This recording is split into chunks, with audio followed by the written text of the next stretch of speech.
Hi everyone, I hope you're doing fine. This is a bit of a way of getting away from the Hugh Edwards story. There's only so much of that you can take, just as there was so much of any previous scandals. There's a limit to it all, isn't there? And I've got to the limit now where you say what you say, or what you think you know, hopefully, it's going to fall in the realms of truth. And then you leave it to other people. But if he's not going to be prosecuted and he's going to walk away, well, hey, I don't want to waste any more time over it. Okay, so I want to share this scripture with you. So this is Revelation 14:6. I pondered about this in the past. I've often wondered what is meant by the phrase, and I saw another angel flying in mid-heaven. Now, what is mid-heaven? I don't know. Flying in mid-heaven. Does that mean in positions of where it is in relation to the earth, it's halfway? I would think that would be the case because the angel's not in the full heavenly realm, if she is or he is in mid-heaven. That means they've left the heavenly realm at that point, but they're not at the point of being at the earth.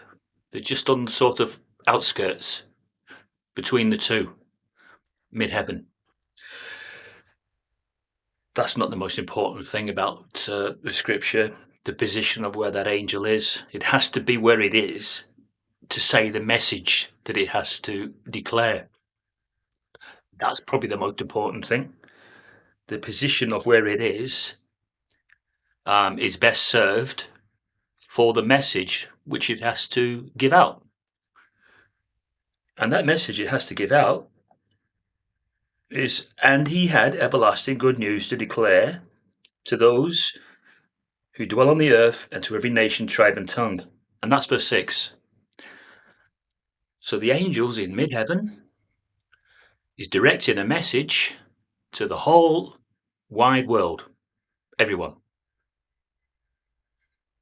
You might consider this angel one of God's fans. It is saying wonderful things about the Creator, because that's what verse 7 bears out. I'll read that one. And he was saying in a loud voice, "Fear God and give him glory, because the hour of judgment by him has arrived." And that's why I have signified the four horsemen of the apocalypse in this picture, the angel that flies in mid-heaven. And this, for me, is a composite sign.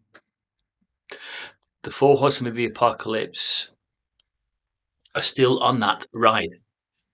They haven't, as yet, come to an end of it.